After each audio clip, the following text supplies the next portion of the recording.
Bienvenidas y bienvenidos, gracias por estar aquí de nuevo y gracias a nuestros invitados que aceptaron nuestra invitación esta noche para hablar de México, de lo que está pasando con el llamado gasolinazo de este día, uno que no iba a haber, se supone, acorde a las promesas gubernamentales, y una necesaria revisión de lo que está pasando en nuestro país en materia de precios del petróleo, en materia presupuestal, en materia de precios de la gasolina, en anuncios que se hacen precisamente de manera sorpresiva a una sociedad que había sido informada de que no habría estos incrementos a raíz de una reforma energética que se instrumentó en nuestro país, una reforma profunda, una reforma constitucional que se llevó a cabo en este país como parte fundamental del gobierno de Enrique Peña Nieto, y ahora estamos parados en la necesidad de revisar qué ha pasado hasta el momento, cuál es el estado de las cosas a raíz de esa reforma energética y petrolera y todo lo demás. En un día como hoy, donde la sociedad mexicana se amaneció con nuevos precios,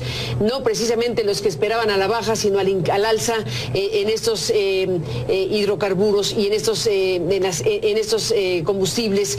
Gracias al senador Francisco Búrquez, que es coordinador económico del Partido Acción Nacional en el Senado de la República. Gracias, senador, por estar aquí, bienvenido. Gracias, Carmen. Gracias, Francisco, por estar aquí. Y al senador Zoe Robledo del PRD, que está aquí igualmente para hablar de esto. Zoe, gracias por estar aquí. Gracias, Carmen, un gusto estar contigo. Pues qué pregunta obligada es qué pasó con esa reforma energética, que estamos hoy con una situación crítica en términos de un precio del petróleo que se desplomó, que dirán no es culpa de México, pero se desplomó, y eso ha traído una serie de recortes presupuestales muy fuertes e incrementos ahora de los precios de los combustibles. Si te pregunto, senador, ¿qué pasó? ¿Por qué estamos así? El modelo y el camino que ha tomado en lo económico este gobierno pues está ya tocando fondo, ya no es sustentable, está desesperado por recursos, está comprando gasolina barata, importándola de Estados Unidos para venderla carísima en México. A ver, ¿gasolina barata y buena o solo barata? Y buena, pues, bueno, quién sabe cuál compren, ¿no? Porque bueno, la buena está allá, pero trae la gasolina que contamina, se trae para acá. Le quito la palabra de buena. Lo que sí es un hecho es que la franquicia de Pemex en Texas, en Houston, Texas, está vendiendo la gasolina a 8 pesos el litro. Y aquí la está vendiendo a 14 y 15. ¿Cómo la ves? La franquicia de Pemex, o sea, la que hace Pemex allá, $8. 8 pesos ya convertido, 8 pesos por litro. Y aquí en 15 pesos. Entonces, esto no tiene nada que ver con la reforma energética. O sea, si la reforma energética avanza y el 2018 entra la plena competencia, la gasolina en México sería cara, seguiría cara. ¿Por qué? Porque el problema es fiscal, es un problema de impuestos. Se le puso un impuesto muy alto a la gasolina. En México son alrededor de 6 pesos por litro, en Estados Unidos 2 pesos. En fin, ¿qué tenemos que hacer? Pues que el gobierno le permita a los ciudadanos beneficiarse de los precios bajos que hoy en el mundo hay con la gasolina, y que no se quede con esa utilidad, con ese beneficio que no le corresponde al gobierno, porque si no, ahorita es el robo del siglo. Le van a entrar este año cerca de 300,000 millones de pesos al gobierno, dinero que le está robando a los consumidores mexicanos. ¿Robo? Robo en despoblado, porque es un dinero que pues el gobierno está haciendo, y me duele porque está avalado por el Congreso en su presupuesto del año pasado, y ojalá demos buena batalla ahora en este año en el Senado de la República y no permitamos que el gobierno esté poniendo o clavando la uña con estos impuestos a la gasolina, además de todos los demás impuestos, además de la reforma fiscal que ha hecho que del 2012 a este momento cada mexicano esté pagando 80% más de impuestos. No nomás la gasolina, todos los demás impuestos están haciendo que cada mexicano pague 80% más de contribuciones fiscales para mantener a los políticos y sus programas clientelares. A ver, hay que recordar que desde el gobierno de Vicente Fox, luego el de Calderón, se había implementado los gasolinazos mensuales, que se iba a ir deslizando el precio mensualmente de manera gradual. Luego llega este gobierno y dice, ya no habrá gasolinazos. Y salen en un anuncio enorme y dicen que la reforma energética, uno de sus objetivos centrales es que no incremente el precio ni de la gasolina ni el precio de la electricidad. Ambas cosas hoy se derrumbaron como un castillo de naipes. Dramáticamente. ¿Qué es lo que ocurrió? Y qué bueno que me comenta Francisco, porque hoy se nos va a intentar echar la bolita al Congreso de la Unión y decir, es que es lo que aprobó el Congreso. No. ¿Y no? Lo que se aprobó fue una banda. La banda lo que implicaba era que podía haber un incremento del 3% o un decremento del 3%. Es decir, era la fluctuación por la cual podía el gobierno fijar el precio de la gasolina antes del 2018, donde efectivamente ya habrá un precio que lo dictará el propio mercado y la competencia.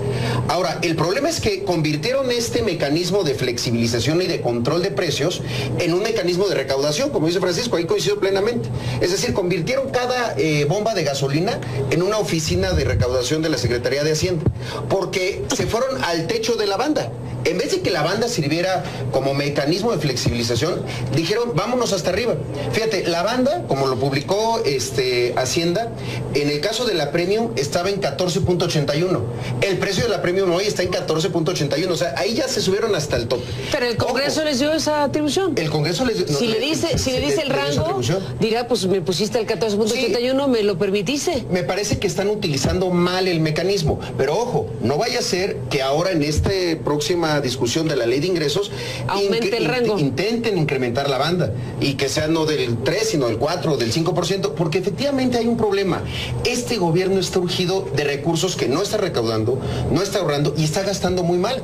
Uno se pregunta, bueno, ¿por qué si lo que no hace bien el gobierno a la hora de vender el petróleo, a la hora de recaudar o a la hora de ahorrar en gastos superfluos y que no deberían de existir, se lo está cobrando al bolsillo de los mexicanos? Porque en eso hay una plena coincidencia. Entonces, sí creo que es algo muy grave, pero que también habla de algo que debemos de manera muy responsable poner en la mesa. ¿Qué está pasando con las reformas que no están jalando? Porque también hay un tema de fondo. La hacendaria, pues quizá hay que revisarla otra vez. Hay que revisar entonces quizá la energética. Habría que revisar la educativa y varias más. Entonces... ¿Todas? No sé si todas. Hay alguna como Telecom que me parece que está dando buenos resultados en materia de costos y de precios. Quizá en otras cosas no.